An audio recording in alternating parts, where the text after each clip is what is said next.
Shalom Bapak Ibu yang dikasihi oleh Tuhan. Kita bertemu lagi di ibadah online kita pada pagi hari ini. Kita bersyukur kepada Tuhan untuk kasih setianya yang begitu luar biasa di dalam hidup kita. Hingga pada pagi hari ini kita boleh bertemu lagi bersama-sama untuk memuji dan meninggikan nama Tuhan. Baik Bapak Ibu, mari kita siapkan hati kita, mari kita siapkan hidup kita untuk datang pada Tuhan. Mari kita berdoa. Bapa yang baik, kami bersyukur untuk kasih setiamu yang begitu luar biasa di dalam kehidupan kami. Sampai hari ini Tuhan, kami boleh merasakannya, itu semua karena anugerah Tuhan bagi setiap kami umat-umat-Mu. Dan pada saat ini Tuhan, kami datang di hadapan-Mu, baik kami yang ada di rumah, bahkan kami yang ada di tempat ini. Kami mau bersahati untuk datang di hadapan Tuhan, memuji dan meninggikan Tuhan. Kami percaya Engkau Allah yang hadir pada saat ini, yang akan melawan kami semua ya Tuhan. Kami percaya Roh Kudus hadir di sini, yang akan menjamah setiap kami, sehingga kami boleh merasakan kehadiran-Mu Tuhan yang ada saat ini ya Bapa. Terima kasih Bapa, terima kasih Yesus. Kami berdoa haleluya, haleluya. Datang Roh Kudus, karena Engkau yang kami rindukan pada saat ini, yang menjamah setiap kami ya Tuhan. Haleluya. Karena Roh-Mu yang mampu mengubahkan hidup kami. Haleluya Yesus. Penuhi kami ya Tuhan.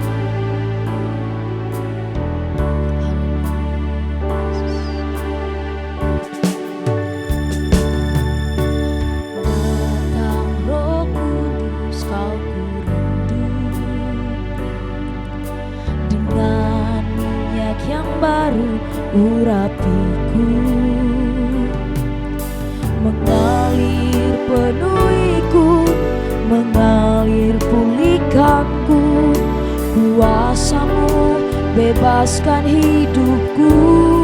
Datang Roh Kudus, datang Roh Kudus, Kau kurindu.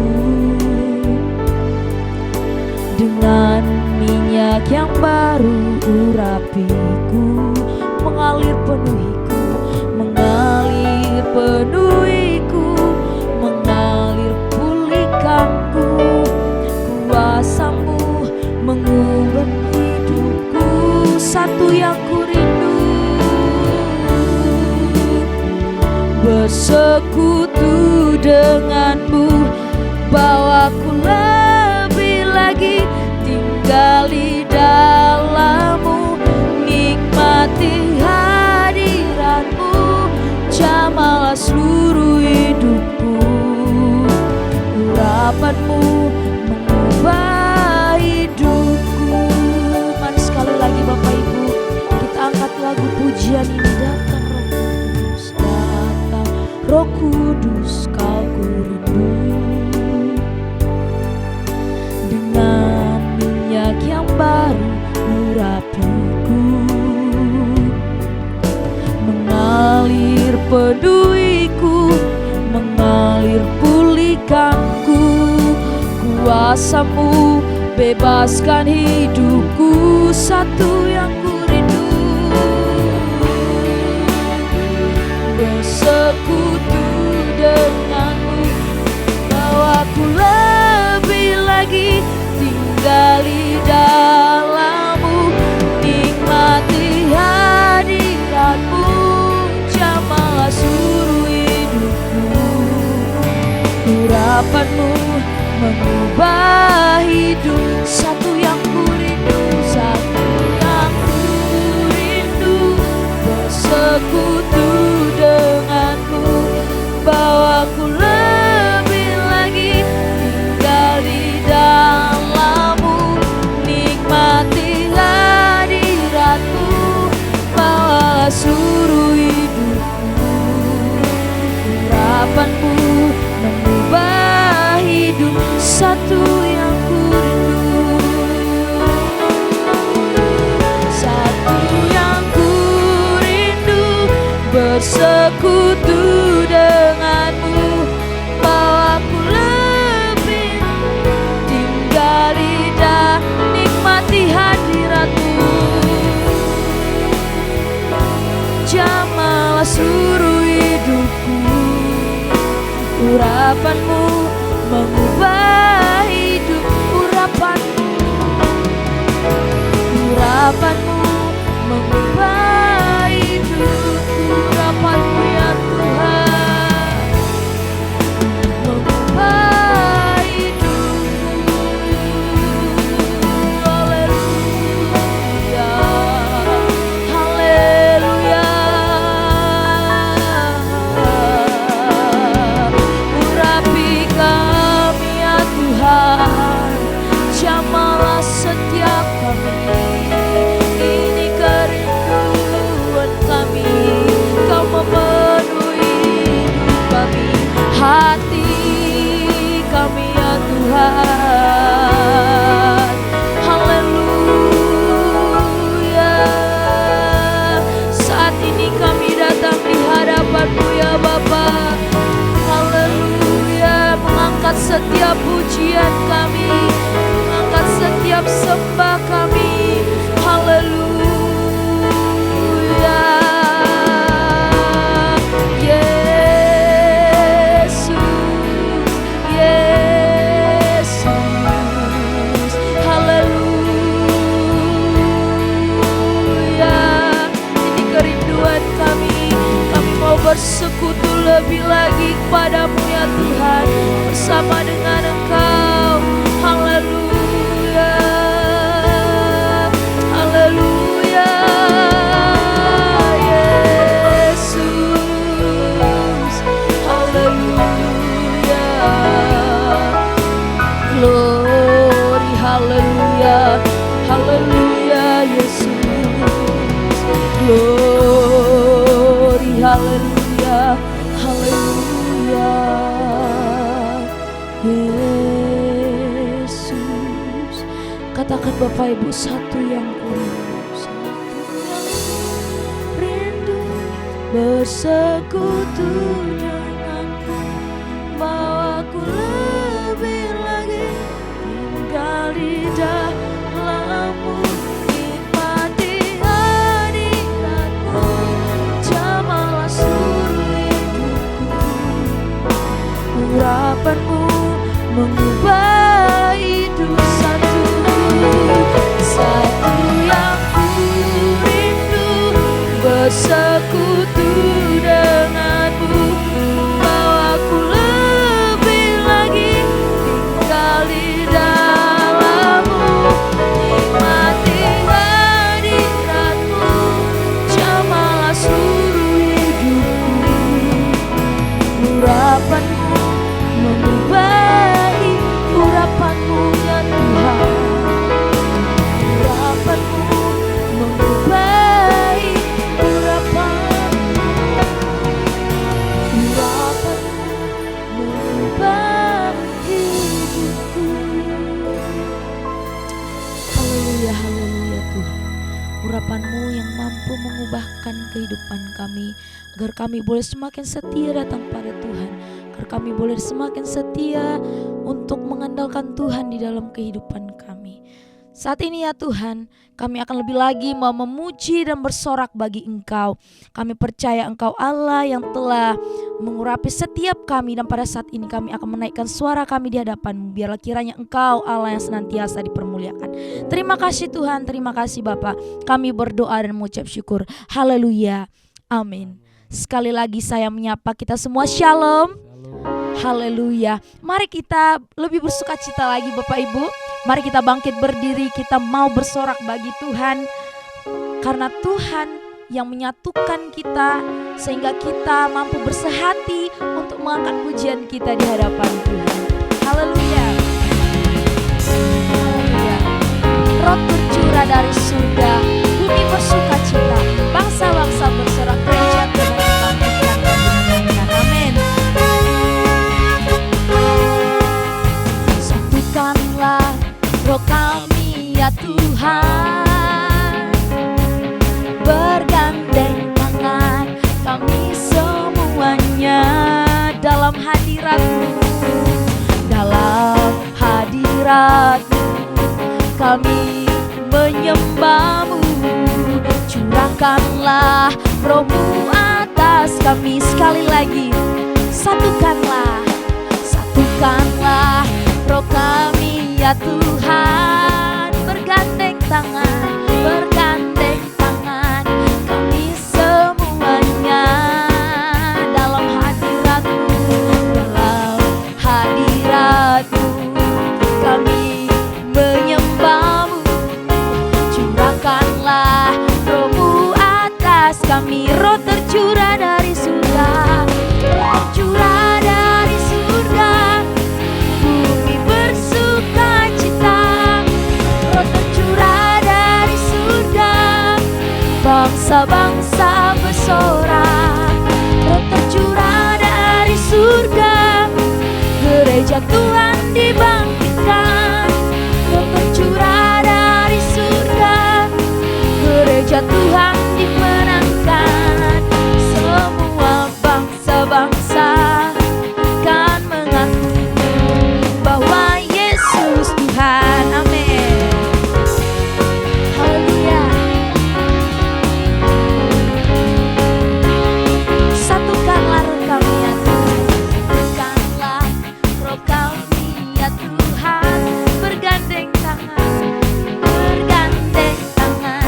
kami semuanya dalam hadirat-Mu kami menyembah-Mu. Curahkanlah roh-Mu atas kami, roh tercurah dari surga, bumi bersukacita, roh tercurah dari surga, bangsa-bangsa bersorak, roh tercurah dari surga. Amin. Gereja Tuhan dibangkitkan,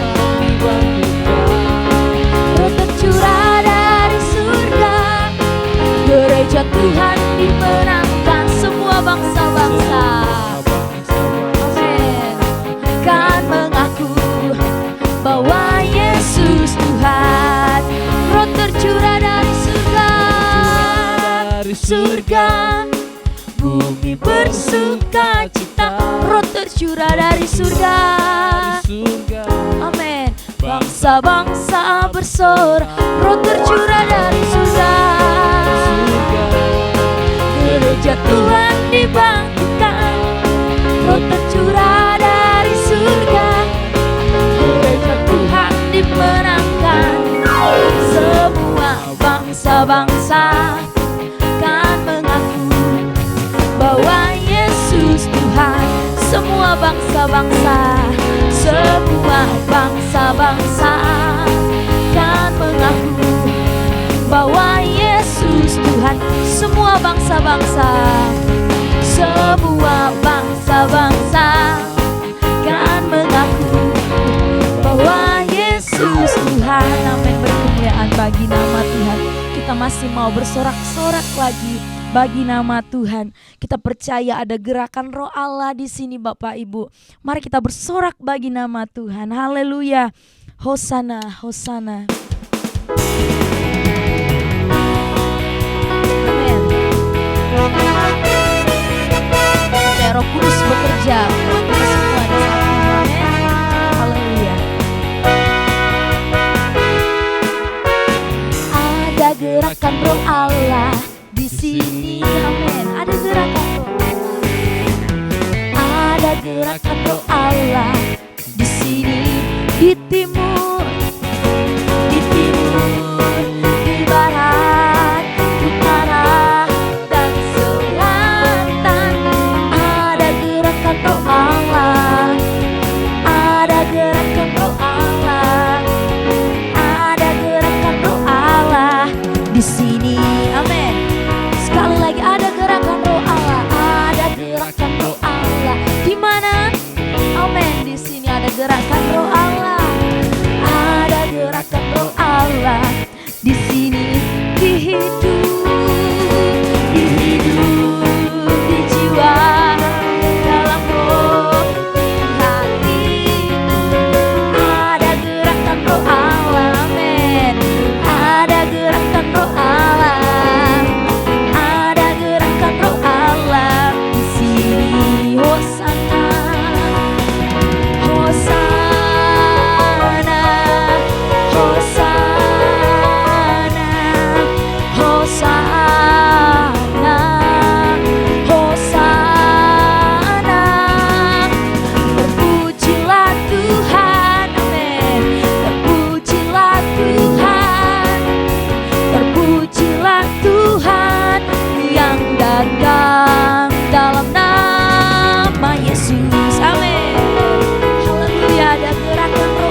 Silakan duduk Bapak Ibu. Haleluya, haleluya. Saya percaya bahwa kita semua telah dipenuhi oleh hadirat Tuhan, telah dipenuhi oleh roh Tuhan. Dan pada saat ini tiba saatnya kita akan mendengarkan kebenaran firman Tuhan yang mengubahkan hidup kita, yang menguatkan iman kita. Mari kita siapkan hati kita Bapak Ibu untuk menghormati firman. Kita akan menyambut firman dengan sebuah pujian di hadapan Tuhan.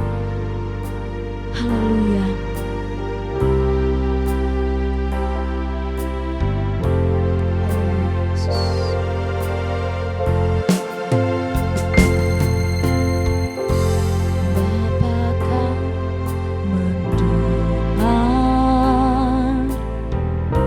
Seruan hatiku, tak pernah kau lepaskan dari kasih-Mu. Lewat lembah kelam Kau temani aku. Roh-Mu bekerja selalu, Roh-Mu bekerja selalu untuk kebaikanku, mengalir kuasa dari tempat maha tinggi.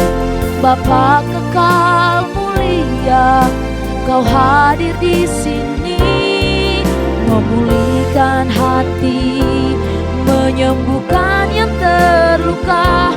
Ku kan tenang bersama-Mu Bapa.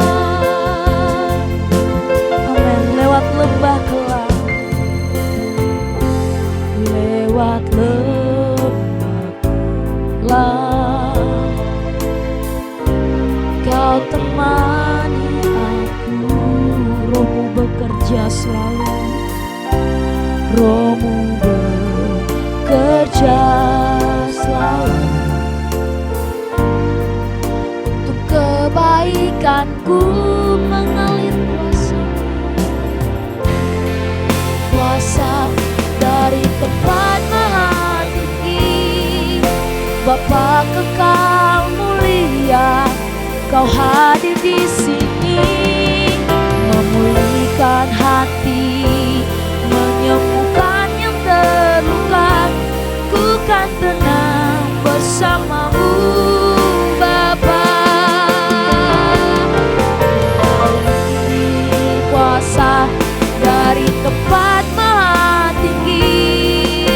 Bapa kekal mulia, Kau hadir di sini, memulihkan hati, menyembuhkan yang terluka. Ku kan tenang bersama-Mu Bapa. Mengalir kuasa dari tempat maha tinggi. Bapa kekal mulia, Kau hadir di sini, memulihkan hati, menyembuhkan yang terluka. Ku kan tenang bersama-Mu Bapa. Ku kan tenang bersama-Mu Bapa. Ku kan tenang bersama-Mu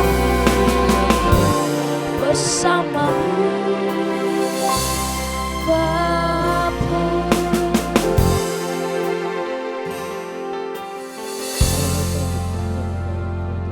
Kami sungguh bersyukur buat hadirat-Mu yang telah mengurapi setiap kami ya Bapa.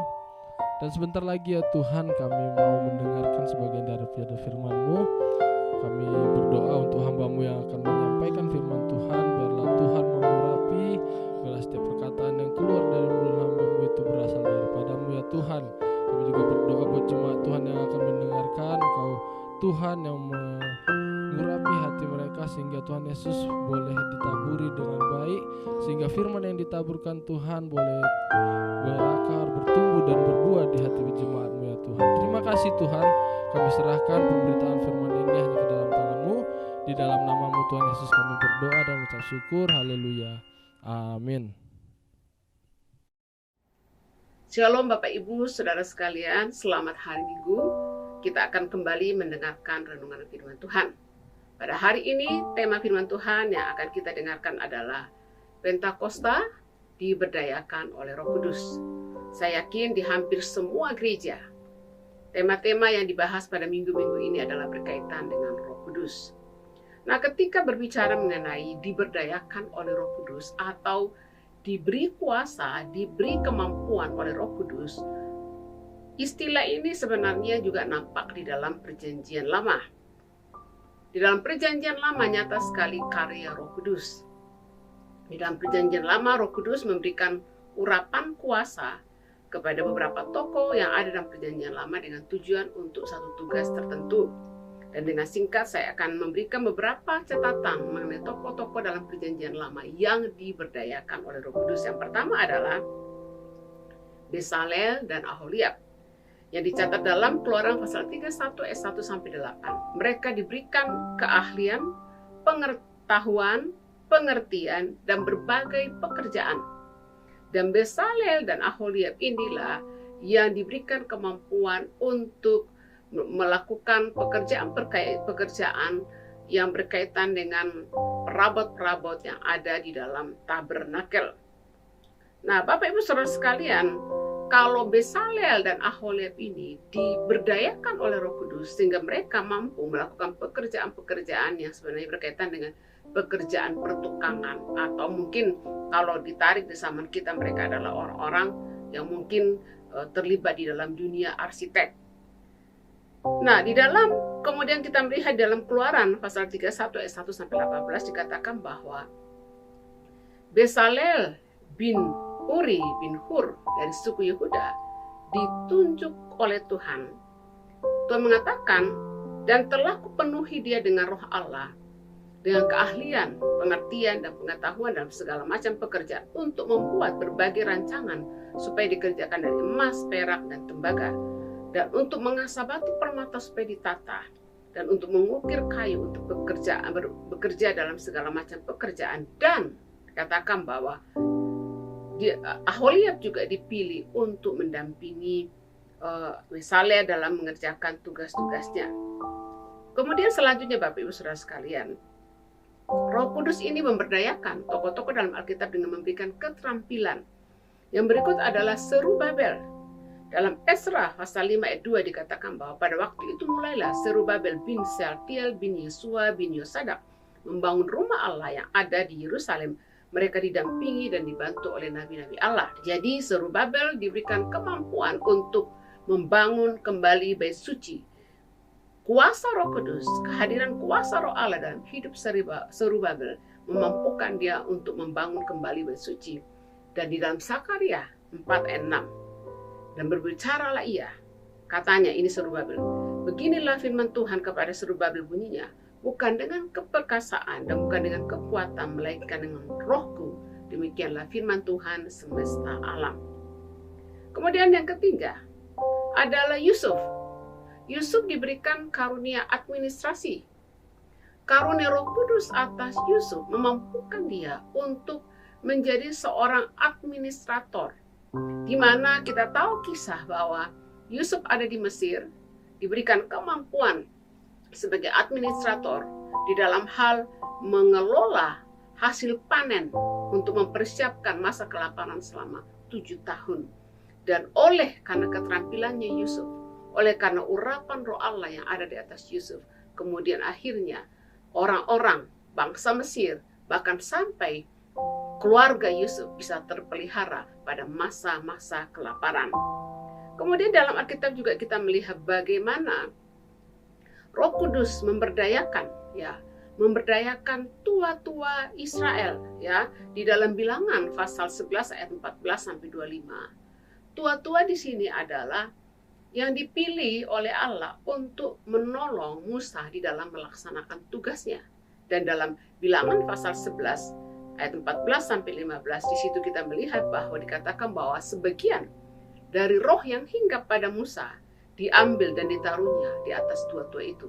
Dan oleh karena roh Allah roh yang ada pada Musa, urapan yang ada pada Musa itu juga dibagikan kepada tua-tua, sehingga ketika Roh Kudus, ketika roh yang hinggap pada Musa diberikan kepada tua-tua itu, maka tua-tua itu juga memiliki kemampuan untuk melaksanakan tugas untuk membantu Musa. Kemudian yang berikut, tokoh dalam perjanjian lama adalah Yosua bin Nun. Di dalam Ulangan 34 ayat 9 dikatakan bahwa Yosua bin Nun ini penuh dengan kebijaksanaan, penuh dengan roh kebijaksanaan. Dan kita tahu Bapak Ibu Saudara sekalian bahwa Musa tidak masuk ke dalam tanah perjanjian. Musa tidak bisa memimpin bangsa Israel masuk ke tanah perjanjian. Dan selanjutnya yang diberikan, yang diberdayakan oleh Roh Kudus untuk mampu memimpin bangsa Israel masuk ke tanah perjanjian dan menduduki tanah perjanjian, bahkan membagi-bagi tanah di tanah perjanjian, itu adalah Yosua. Jadi Yosua diberikan roh kebijaksanaan. Kemudian dalam Alkitab Perjanjian Lama juga kita melihat hakim-hakim. Hakim-hakim ini mereka adalah tokoh-tokoh yang dipilih untuk memimpin bangsa Israel pada saat itu. Dan Roh Kudus memberdayakan para hakim untuk membebaskan Israel dari para penjajah. Pada zaman hakim-hakim, kepemimpinan oleh kuasa dan karunia roh sangat dramatis. Dan pada hari ini saya akan menyebutkan 3 nama hakim yang nyata urapan Allah atas hidup mereka, itu Othniel, Gideon, dan Simpson. Yang pertama-tama berhubungan dengan urapan Allah di atas hakim-hakim. Bagaimana roh Allah memberdayakan mereka. Yang pertama adalah Othniel. Roh Tuhan mengurapi Othniel sehingga dia maju berperang dan dia mampu menghakimi orang Israel. Di dalam ayat 10, Hakim-hakim pasal 3 ayat 10 dikatakan bahwa Roh Tuhan menghinggapi dia dan ia menghakimi orang Israel. Ia maju berperang, lalu Tuhan menyerahkan Kushin Rishathaim, Raja Aram, ke dalam tangannya sehingga ia mengalahkan Kushin Rishathaim. Jadi urapan Allah ada di atas Othniel. Kemudian yang kedua, urapan Allah ada di atas Gideon.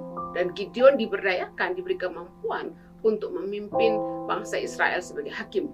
Dalam Hakim-hakim pasal 6 ayat 34 dikatakan bahwa roh Tuhan turun atas Gideon. Maka setelah yakin bahwa Allah akan membebaskan Israel oleh tangannya, dia pun berangkat berperang.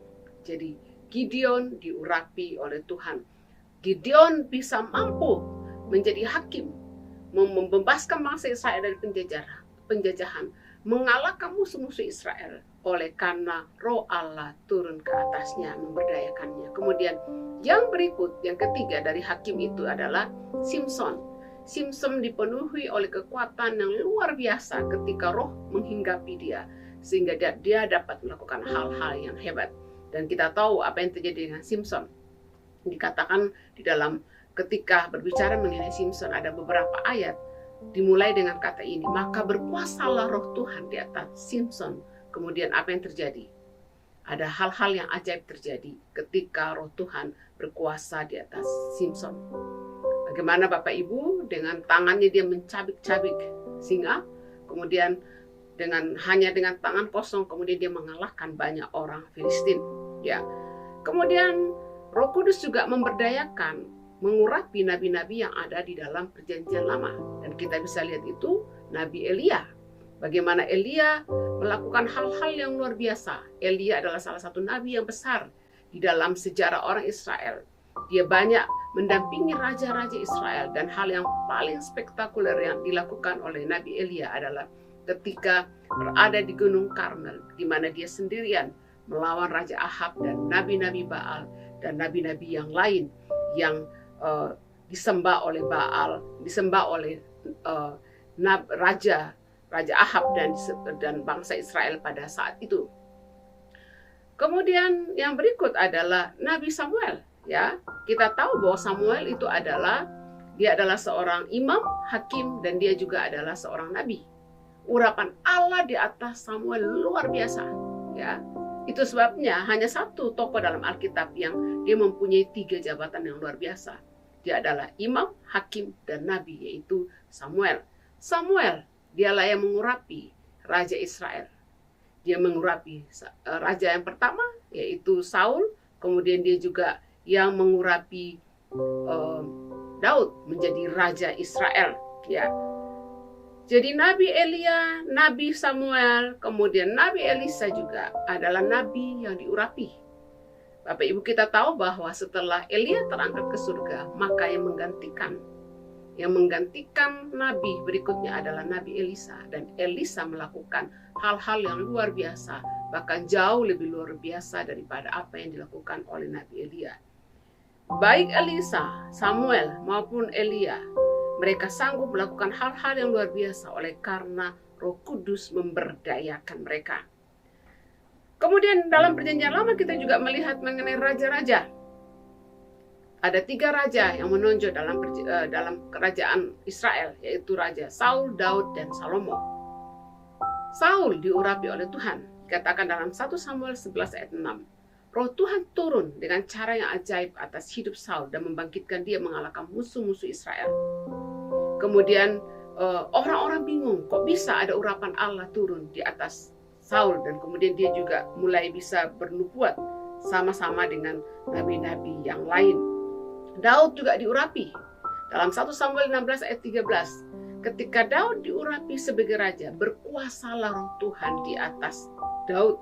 Dan kemudian Daud seorang gembala, seorang yang muda, bukan seorang yang mempunyai skill di dalam politik, mempunyai skill dalam peperangan, tapi Daud dapat menjadi raja yang luar biasa, salah satu raja terbesar di kalangan orang Israel, itu Raja Daud, oleh karena Roh Tuhan turun ke atasnya. Roh Tuhan mengurapi Raja Daud sehingga dia mampu menjalankan tugasnya sebagai raja. Kemudian Salomo, kepada Raja Salomo Tuhan memberikan dia roh kebijaksanaan, ya. Kita tahu kisah mengenai 2 wanita yang memperebutkan bayi yang datang menghadap Raja Salomo. Dan apa yang dilakukan oleh Raja Salomo menunjukkan kebijaksanaannya. Dia adalah raja yang sangat bijaksana, sehingga pembesar-pembesar, raja-raja negara lain pun datang ke Raja Salomo untuk meminta nasihat dan hikmat. Jadi dalam Perjanjian Lama kita melihat bahwa tokoh-tokoh dalam Perjanjian Lama mereka mampu melakukan sesuatu yang luar biasa. Mereka melakukan sesuatu yang melampaui kemampuan mereka oleh karena Roh Kudus turun ke atas mereka. Roh Kudus memberdayakan mereka. Roh Kudus yang memberikan mereka talenta. Roh Kudus yang memberikan mereka kemampuan. Roh Kudus yang memberikan mereka keberanian. Roh Kudus memberikan mereka kemampuan-kemampuan yang mereka tidak miliki sepenuhnya sebelumnya.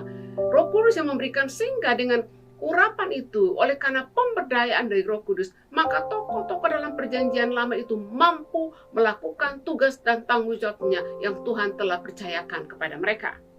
Nah, kemudian di dalam Perjanjian Baru, dalam Perjanjian Baru dicatat mengenai tokoh-tokoh dalam Perjanjian Baru yang kemudian diberdayakan oleh Roh Kudus, diurapi oleh Roh Kudus. Nah, pola pengurapan atau pemberdayaan Roh Kudus dalam Perjanjian Lama dengan Perjanjian Baru itu agak berbeda. Kalau dalam Perjanjian Lama itu tidak terlalu banyak orang yang diberdayakan, diberikan karunia Roh Kudus secara khusus, oleh karena pemberdayaan tokoh-tokoh dalam Perjanjian Lama, tokoh-tokoh dalam Perjanjian Lama yang diurapi, diberikan kemampuan itu untuk satu tugas dan tanggung jawab. Sedangkan di dalam Perjanjian Baru, pemberdayaan Roh Kudus itu bukan hanya kepada orang-orang pilihan, tokoh-tokoh tertentu, tetapi pemberdayaan Roh Kudus adalah untuk semua orang percaya. Kalau dalam Perjanjian Lama, pemberdayaan Roh Kudus itu memampukan raja, hakim-hakim, nabi, imam, dan tokoh-tokoh yang lain dengan diberikan kemampuan administrasi. Seperti Yusuf, kemudian bagaimana dengan Besalel dan Aholiab, karena ada tugas khusus. Tetapi dalam Perjanjian Baru, pencurahan Roh Kudus, pemberdayaan oleh Roh Kudus, itu adalah untuk semua orang percaya. Jadi pemberdayaan Roh Kudus dalam Perjanjian Baru adalah untuk pemberdayaan untuk pelayanan. Jadi Roh Kudus memberdayakan orang-orang percaya untuk menjalankan amanat agung. Mengapa amanat agung itu sangat penting, Bapak Ibu Saudara sekalian? Amanat agung adalah perintah untuk pergi, beritakan Injil, baptis orang, ajar orang kebenaran akan firman Tuhan. Amanat agung adalah berita pertobatan, berita pengampunan dosa. Karena Bapak Ibu Saudara sekalian, semua manusia telah jatuh dalam dosa. Dalam Roma 3 ayat 23 dikatakan, semua orang telah berbuat dosa dan telah kehilangan kemuliaan Allah. Kemudian Roma 6 ayat 23 mengatakan, sebab upah dosa ialah maut, tetapi kasih karunia Allah ialah hidup yang kekal dalam Kristus Yesus Tuhan kita. Semua orang telah kehilangan kemuliaan Allah. Semua orang telah berbuat dosa dan mengalami kematian secara rohani. Tapi kemudian syukur buat kabar keselamatan. Yohanes 3 ayat 16 mengatakan, karena begitu besar kasih Allah akan dunia ini sehingga ia telah mengurniakan anaknya yang tunggal, supaya setiap orang yang percaya kepadanya tidak binasa, melainkan beroleh hidup yang kekal. Kemudian Kisah Para Rasul 4 ayat 12 mengatakan, dan keselamatan tidak ada dalam siapapun juga selain di dalam Dia. Sebab di bawah kolong langit ini tidak ada nama lain yang diberikan kepada manusia yang olehnya kita dapat diselamatkan. Yohanes 14 ayat 16. Kata Yesus kepadanya, akulah jalan dan kebenaran hidup. Tidak ada seorang pun yang datang kepada Bapa kalau tidak melalui aku. Kemudian Roma 1 ayat 16. Sebab aku mempunyai keyakinan yang kokoh dalam Injil. Karena Injil adalah kekuatan Allah yang menyelamatkan setiap orang yang percaya. Pertama-tama orang Yahudi tetapi juga orang Yunani. Jadi Bapak Ibu Saudara sekalian, manusia yang berdosa, mereka kehilangan kemuliaan Allah. Kita kehilangan kemuliaan Allah. Kita adalah orang-orang yang mati secara rohani. Dan supaya kita menjadi hidup, supaya kita dibebaskan dari belenggu dan kutuk dosa, kita harus menerima kabar keselamatan itu. Dan waktu kita menerima kabar dan keselamatan itu, kita harus menjadi percaya bahwa dalam Yesus Kristus, bahwa melalui iman kepada Yesus Kristus, maka dosa-dosa kita diampuni. Kita akan diterima oleh Bapa, kita akan diperdamaikan oleh Allah, dan kita bisa sampai kepada Bapa. Bapak Ibu Saudara sekalian, itulah Injil. Amanat agung adalah berita yang harus disampaikan kepada jiwa-jiwa yang terhilang. Jiwa-jiwa yang terhilang, berita pertobatan, dan jiwa-jiwa yang terhilang ini, ketika mereka mendengar kabar keselamatan itu, waktu mengaku dengan mulut mereka bahwa Yesus adalah Tuhan, maka mereka akan diselamatkan. Nah, berita keselamatan ini bukan hanya untuk satu kelompok tertentu. Berita keselamatan ini bukan hanya untuk satu suku tertentu, satu bangsa tertentu. Berita keselamatan, Injil keselamatan ini harus diberitakan ke seluruh dunia, ke semua bangsa, ke semua suku, semua kaum, semua bahasa. Berita Injil itu harus diberitakan kepada semua orang. Jadi amanat agung adalah proyek penyelamatan kerajaan Allah untuk menyelamatkan jiwa yang terhilang. Ada perintah di situ. Pergilah, muridkan, baptis, ajar mereka.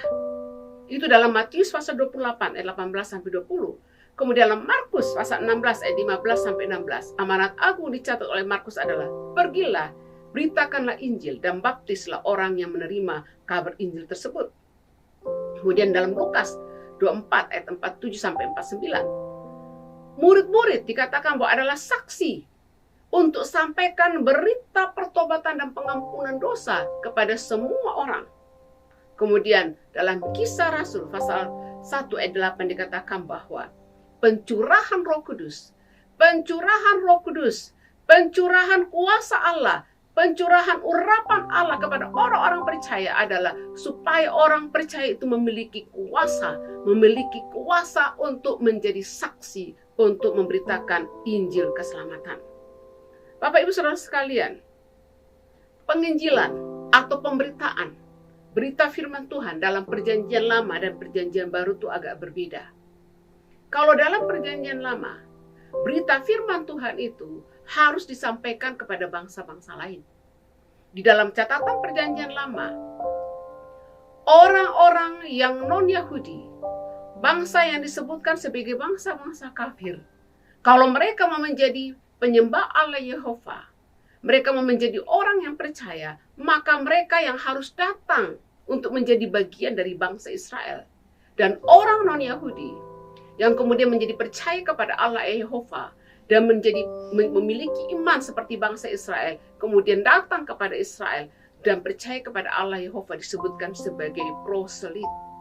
Dan kita tahu bahwa Tadi sudah disebutkan mengenai orang-orang dalam perjanjian lama yang diberdayakan oleh Roh Kudus.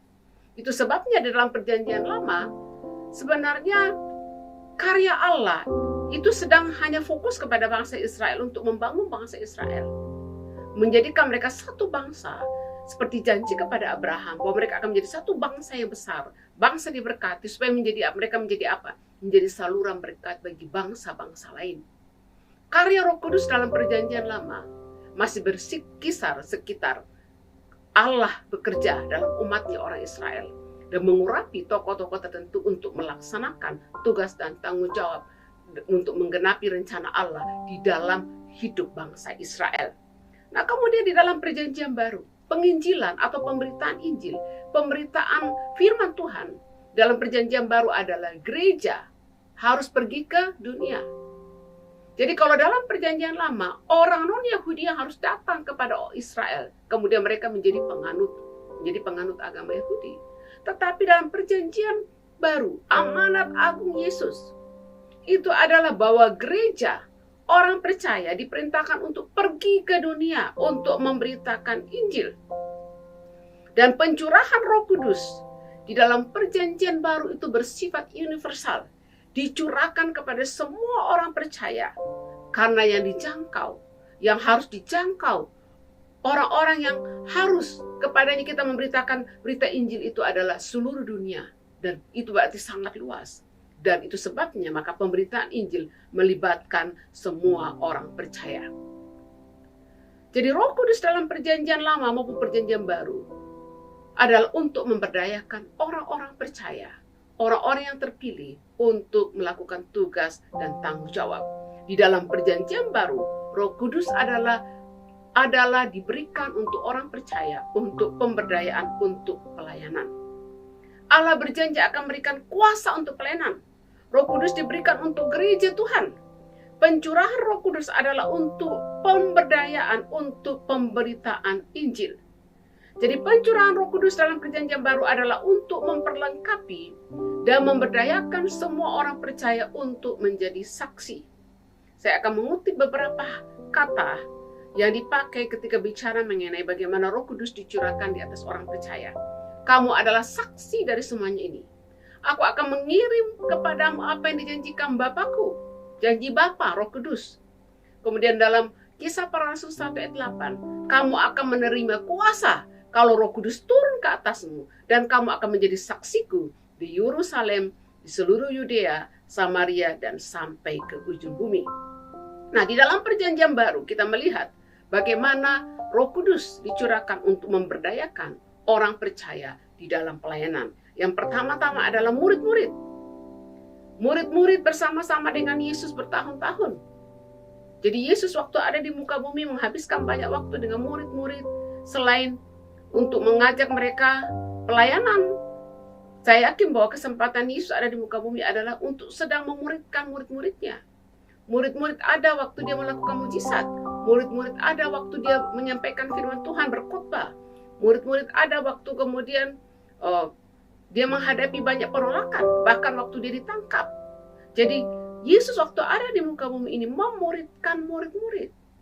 Dan waktu murid-murid ini masih bersama-sama dengan Yesus, maka murid-murid ini mungkin tidak terlalu banyak mujizat. Kalau Bapak Ibu melihat catatan dalam perjanjian baru, tidak terlalu banyak mujizat yang dilakukan oleh murid-murid ketika Yesus masih bersama-sama dengan mereka. Tapi Yesus mengatakan bahwa dia akan naik ke surga dan dia mengutus murid-muridnya, mengutus kita semua untuk pergi memberitakan Injil. Nah, Bapak Ibu Saudara sekalian, murid-murid Yesus setelah dipenuhi oleh Roh Kudus, mereka kemudian berkhotbah dengan penuh keberanian dan dengan urapan Allah. Kemudian mereka mampu menyampaikan firman Tuhan, dan biasanya pemberitaan firman Tuhan yang disampaikan oleh murid-murid diikuti oleh tanda-tanda dan mujizat. Bagaimana Petrus dan Yohanes menyembuhkan orang yang sudah bertahun-tahun, orang buta yang meminta-minta di pintu gerbang Bait Allah. Rasul-rasul memberitakan Injil, kemudian oleh karena pencurahan Roh Kudus, urapan Roh Kudus ada di atas mereka, maka rasul-rasul kemudian memberitakan Injil bukan hanya di Yerusalem, tapi mereka kemudian memberitakan Injil Yudea, Samaria, dan sampai ke ke seluruh dunia. Dan Bapak Ibu Saudara sekalian, pemberdayaan Roh Kudus di atas murid-murid Yesus membuat mereka memiliki totalitas dalam hal komitmen dan pengabdian untuk memberitakan Injil. Dan kita tahu akhir hidup dari rasul-rasul, yaitu mereka hampir semua meninggal dengan cara mati syahid. Hampir semua murid-murid meninggal sebagai martir. Satu-satunya rasul yang meninggal dengan tidak sebagai martir, dia mati tua, adalah Yohanes. Yang lainnya meninggal sebagai martir. Mengapa mereka murid-murid ini bisa membawa kabar Injil ini, membawa berita keselamatan itu ke berbagai penjuru dunia, bahkan sampai dikatakan bahwa Thomas itu sampai ke India dalam memberitakan Injil? Mengapa murid-murid setelah Yesus naik ke surga, Yesus meninggalkan mereka? Murid-murid bisa aja bubar. Setelah Yesus meninggalkan mereka, kelompok murid-murid bisa saja bubar. Tapi oleh karena pencurahan Roh Kudus turun di atas murid-murid, inilah yang memampukan murid-murid untuk terus melanjutkan amanat agung itu. Dan waktu mereka melaksanakan amanat agung itu, totalitas mereka dalam hal komitmen dan pengabdian sungguh-sungguh luar biasa. Bahkan mereka tidak dihentikan. Pemberitaan Injil oleh murid-murid tidak dihentikan oleh penganiayaan. Bahkan mereka rela mati syahid untuk memberitakan kabar keselamatan. Kemudian pemberdayaan Roh Kudus juga ada di atas jemaat mula-mula yang ada di Yerusalem. Dalam Kisah Para Rasul pasal 2 dan juga pasal 4 dicatat bagaimana oleh karena kehadiran Roh Kudus di atas orang percaya, jemaat mula-mula, maka ada yang sesuatu yang terjadi dalam mereka. Dikatakan di dalam, saya akan baca hanya dalam Kisah Para Rasul 2 ayat 41-47. Mereka bertekun dalam pengajaran rasul-rasul dan dalam persekutuan, dan mereka selalu berkumpul untuk memecahkan roti dan berdoa. Dengan bertekun dan dengan sehati mereka berkumpul tiap-tiap hari dalam bait Allah. Mereka memecahkan roti. Mereka memecahkan roti di rumah, masing-masing secara bergilir, dan makan bersama-sama dengan gembira dan dengan tulus hati, dan sambil memuji Allah. Dan mereka disukai semua orang, dan tiap-tiap hari Tuhan menambah jumlah mereka dengan orang yang diselamatkan. Roh Kudus memberdayakan jemaat mula-mula.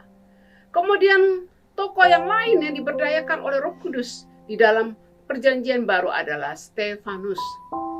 Stefanus ini kalau kita melihat Bapak Ibu itu dicatat di dalam Kisah Para Rasul pasal 6. Stefanus ini bukan hanya, kadang-kadang kita hanya mengingat Stefanus sebagai martir yang dilempari batu sampai mati. Sebenarnya sebelum dia menjadi pemberita Injil, tugasnya Stefanus itu disebutkan sebagai pelayan meja atau melakukan pelayanan disebut dengan pelayanan diakonia. Di dalam Kisah Para Rasul pasal 6 ayat 3-5 di situ dikatakan bahwa ada perintah untuk memilih 7 orang yang terkenal baik, penuh roh dan hikmat, supaya mereka diangkat untuk tugas pelayanan itu. Kemudian supaya yang lain, rasul-rasul yang lain berfokus untuk memfokuskan pikiran mereka untuk doa dan pelayanan firman. Jadi Stefanus adalah seorang yang penuh iman, penuh Roh Kudus, terkenal baik, berhikmat, dan dia dipilih bersama 7 diaken lainnya untuk melakukan pelayanan disebut dengan pelayanan meja atau pelayanan diakonia. Dan kemudian Bapak Ibu Saudara sekalian, di dalam ayat 8-15 di situ dicatat bahwa Stefanus yang penuh dengan karunia dan kuasa mengadakan mujizat-mujizat dan tanda-tanda di antara orang banyak. Tetapi tampillah beberapa orang dari jemaat Yahudi yang disebut jemaat Gibertini. Anggota-anggota jemaat itu adalah orang-orang dari Kirene, dari Alexandria, bersama-sama dengan beberapa orang Yahudi dari Kilikia dan dari Asia. Orang-orang itu bersoal jawab dengan Stefanus. Dan oleh karena Stefanus dengan penuh keberanian memberitakan Injil, memberitakan tentang Yesus yang mati, bangkit, dan naik ke surga, berita keselamatan, dan dengan penuh keberanian walaupun dia sedang berada pada situasi yang terancam. Tapi oleh karena Roh Kudus turun ke atas Stefanus, Roh Kudus inilah yang memberikan dia kemampuan, memberikan dia keberanian untuk terus memberitakan Injil. Dan kemudian dalam ayat 10 dikatakan bahwa mereka, orang-orang ini yang bersoal jawab dengan Stefanus, tidak sanggup melawan hikmatnya dan roh yang mendorong dia berbicara. Dan Bapak Ibu tahu, akhir dari kehidupan daripada Stefanus adalah dia dilempari batu sampai mati. Kemudian tokoh yang lain di dalam Perjanjian Baru yang diberdayakan oleh Roh Kudus adalah Paulus. Bapak Ibu bisa melihat itu, bahwa di dalam 1 Korintus 12, Roma 12, Roma 15, 1 Korintus 14, 1 Korintus 2, Efesus pasal 4, itu adalah ayat-ayat yang mencatat bagaimana Paulus berbicara mengenai karunia roh. Ya. Dan Paulus di sini adalah tokoh yang paling banyak atau penulis Perjanjian Baru yang paling banyak menulis mengenai karunia roh. Dia yang menjabarkan secara detail mengenai karunia roh. Di dalam Kisah Para Rasul pasal 9 ayat 17, ini adalah ayat di mana kita bisa melihat bagaimana Paulus juga dipenuhi oleh Roh Kudus. Lalu pergilah Ananias ke situ dan masuk ke rumah itu. Ia menumpangkan tangan ke atas Saulus, katanya, "Saulus, saudaraku, Tuhan Yesus telah menampakkan diri kepadamu di jalan yang engkau lalui, telah menyuruh aku kepadamu, supaya engkau dapat melihat lagi dan penuh dengan Roh Kudus." Dalam 1 Korintus 12 ayat 12 sampai 30, Roma 12 ayat 4 sampai 8, Efesus 4 ayat 11 sampai 15, Paulus berbicara mengenai karunia roh. Paulus menjelaskan dengan sangat detail, sangat jelas mengenai karunia roh. Kemudian di dalam 1 Korintus 14 ayat 18, Paulus mengatakan gini. Paulus berbicara tentang penggunaan bahasa roh dan dia mengatakan, "Aku mengucap syukur kepada Allah bahwa aku berkata-kata dalam bahasa roh lebih daripada kamu semua." Jadi kehidupan Paulus dan tulisan Paulus yang kita warisi sampai hari ini, yang ada dalam Alkitab kita, adalah bukti dari urapan Roh Kudus ada di atas Paulus. Paulus diberdayakan oleh Roh Kudus. Karena pemberdayaan dari Roh Kudus itulah maka Paulus mampu menjadi pemberita Injil dan kemudian menuliskan Injilnya, suratnya di dalam kitab yang kita miliki. Kemudian Bapak Ibu Saudara sekalian, di dalam Alkitab kita juga melihat bagaimana pemberdayaan dari Roh Kudus untuk menerima Yesus sebagai Tuhan dan Juru Selamat. Bapak Ibu Saudara sekalian, mari waktu kita merayakan Pentakosta, bahwa Roh Kudus itu dicurahkan. Roh Kudus itu dicurahkan di atas orang-orang percaya. Ingat Kisah Rasul 1 ayat 8. Ketika Roh Kudus turun ke atasmu, kamu akan menerima kuasa. Dan dengan kuasa ini, kamu akan memberitakan Injil ke seluruh dunia. Jadi Roh Kudus ini memberdayakan orang-orang percaya untuk menjadi pelaksana pemberita Injil. Roh Kudus ini dicurahkan dengan kuasa kepada orang percaya, supaya orang percaya memiliki kuasa, memiliki urapan, memiliki kemampuan-kemampuan yang diperlukan untuk menjadi pemberita Injil. Sehingga berita Injil itu bisa disampaikan ke seluruh bangsa, ke seluruh suku. Bapak Ibu Saudara sekalian, mari menggunakan teknologi dengan cara yang bijak. Saya yakin bahwa Tuhan yang mengurapi orang-orang hebat, Tuhan yang mengurapi orang-orang, sehingga kemudian kita bisa ada berbagai sarana yang sangat canggih sekarang. Dengan YouTube, dengan Zoom, ya, dengan berbagai media sosial. Saya yakin Allah yang memberikan mereka kemampuan itu. Dan mari kita menggunakan media sosial itu. Mari kita menggunakan media sosial itu dengan cara yang benar. Mari kita secara aktif menggunakan media sosial itu untuk memberitakan Injil. Untuk membawa amanat agung, memberitakan Injil kepada seluruh orang-orang. Dan pada akhirnya kita berharap bahwa orang yang mendengarkan pemberitaan Injil ini akan mengaku dan menerima Yesus sebagai Tuhan dan Juru Selamat. Bapak Ibu Saudara sekalian, mari pada hari ini sekali lagi datang kepada Tuhan dan katakan, Roh Kudus, turunlah ke atasku. Roh Kudus, turunlah ke atasku. Karena firman berkata, jika Roh Kudus turun ke atasmu, maka kami akan menerima kuasa. Kalau Roh Kudus turun ke atasku, maka aku akan menerima kuasa. Dan kuasa itu untuk menjadi saksi, untuk menjadi pemberita Injil, untuk memberitakan Injil kepada orang-orang yang ada di sekitarku. Bapak Ibu Saudara sekalian, kiranya Roh Kudus mengurapi kita semua, supaya dengan urapan Roh Kudus itu, kita diberdayakan, kita diperlengkapi, kita diurapi untuk menjadi pemberita-pemberita Injil. Demikian renungan firman Tuhan pada hari ini. Kiranya Roh Kudus melawat kita semua dan mengurapi kita semua. Puji Tuhan, mari kita berdoa. Bapa dalam surga, kami mengucap syukur buat firman-Mu pada hari ini Tuhan. Tuhan, kami perlu Roh Kudus-Mu. Kami perlu Roh Kudus-Mu bukan hanya untuk menjadi penolong bagi kami, menjadi parakletos bagi kami untuk menjalani kehidupan kekristenan kami. Kami perlu Roh Kudus-Mu karena tugas utama orang percaya adalah memberitakan Injil. Amanat agung itu harus dibawa dan diberitakan ke seluruh bangsa, suku, dan bahasa dan bangsa. Dan Tuhan, kami orang-orang percaya adalah punya tanggung jawab untuk menjalankan amanat agung itu. Dan Tuhan, kami juga bersyukur bahwa dalam melaksanakan tugas dan amanat agung yang Kau berikan, Engkau berjanji akan menyertai kami. Dan Engkau berjanji bahwa Roh Kudus akan turun ke atas kami. Dan waktu Roh Kudus turun ke atas kami, kami akan menerima kuasa. Dan dengan kuasa ini, kami akan pergi ke seluruh dunia untuk memberitakan Injil. Dengan kuasa Roh Kudus, dengan urapan Roh Kudus, dengan karunia-karunia Roh, dengan berbagai jenis karunia yang Engkau akan berikan kepada kami, akan memampukan kami untuk menjadi pemberita-pemberita Injil. Tuhan, kiranya Roh Kudus memenuhi hidup kami. Tuhan, pemberitaan Injil adalah tugas kami. Dan kiranya Tuhan, dalam menjalankan pemberitaan Injil, kami tidak berjalan sendiri, tapi kami disertai, diurapi, diberdayakan oleh Roh Kudus. Dan kami akan melihat hal-hal yang luar biasa terjadi di dalam pemberitaan Injil yang kami lakukan. Terima kasih Tuhan, kami mengucap syukur buat firman-Mu. Roh Kudus, lawatlah kami semua. Kiranya semua umat-Mu akan mengalami pencurahan Roh Kudus. Semua umat-Mu akan diberdayakan untuk pemberitaan Injil. Kami mengucap syukur dalam nama Yesus. Amin.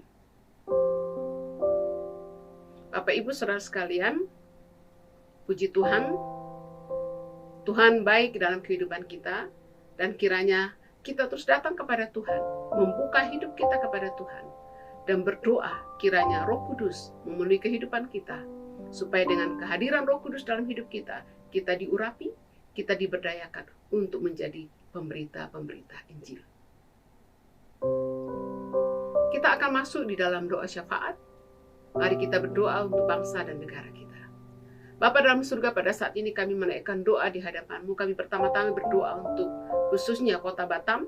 Kami berdoa buat wali kota dan juga gubernur Kepulauan Riau. Kami juga berdoa Tuhan buat Bapak Presiden, Kabinet Menteri. Kami berdoa buat pemerintah pusat dan pemerintah daerah. Tuhan, kiranya Engkau terus akan mengurapi mereka. Engkau akan memberikan mereka kemampuan, memberikan mereka kuasa Tuhan untuk mampu memimpin bangsa ini Tuhan, supaya bangsa Indonesia menjadi bangsa yang mengalami kemakmuran Tuhan dan kesejahteraan Tuhan. Bapa, kami bersyukur buat kondisi COVID yang dapat ditangani, situasi yang mulai membaik di negara kami Tuhan. Kiranya juga kami berdoa untuk pelaku-pelaku usaha, berikan mereka hikmat, berikan mereka kemampuan untuk kembali bangkit, untuk melaksanakan usaha-usaha mereka Tuhan.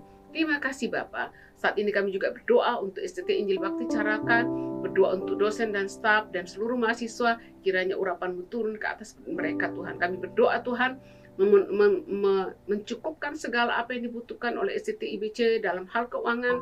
Kami juga berdoa untuk dosen dan staf, berikan hikmat, berikan urapan di dalam mengajar. Kami juga berdoa buat mahasiswa, kami berdoa buat mahasiswa 16 alumni yang baru diwisuda pada bulan ini Tuhan. Kami berdoa Tuhan dalam nama Yesus, kiranya Engkau mengurapi waktu mereka pergi ke ladang misi untuk memberitakan Injil. Kiranya urapan Roh Kudus memperlengkapi mereka, memberdayakan mereka untuk tugas pemberitaan Injil. Dan kami juga berdoa buat mahasiswa yang masih ada di kampus. Kami berdoa buat 6 mission trip yang akan mengunjungi beberapa daerah di Indonesia. Kiranya urapan-Mu ada di atas hamba-hamba-Mu, dosen dan staf dan juga mahasiswa. Kami juga berdoa buat mahasiswa baru yang akan masuk ke STT IBC pada akhir bulan Juli. Tuhan, kami memberkati seluruh jemaat GSCA Bethesda, seluruh staf pastoral yang ada di Bethesda dan juga yang ada di Anugerah, staf pastoral yang ada di Anugerah dan juga jemaat, kiranya Engkau terus memberkati. Terima kasih Tuhan.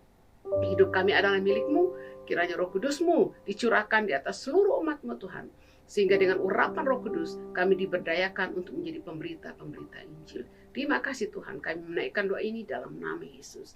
Amin. Bapak Ibu, mari mengangkat tangan di hadapan Tuhan dan terimalah berkat daripada Allah. Kiranya berkat daripada Allah Bapa dicurahkan secara melimpah di atas usahamu, hidupmu, dan keluargamu. Dan kiranya kasih sayang dari Tuhan Yesus Kristus senantiasa memelihara engkau dan keluargamu. Dan kiranya penyertaan dari Roh Kudus, Roh yang Maha Hadir, menyertai kita sekalian hari ini sampai selama-lamanya. Amin. Shalom, selamat hari Minggu, Tuhan memberkati. Amin. Ibadah kita telah selesai. Mari kita angkat pujian kita. Doa Yabes, kiranya Engkau memberkati aku. Kiranya Engkau memberkati aku berlimpah-limpah dan memperluas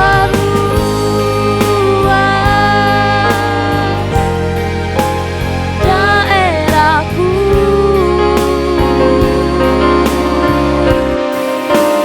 dan kiranya tangan-Mu menyertai aku dan melindungi aku daripada malapetaka, sehingga kesakitan tidak menimpa aku. Amin. Selamat hari Minggu, Tuhan Yesus memberkati.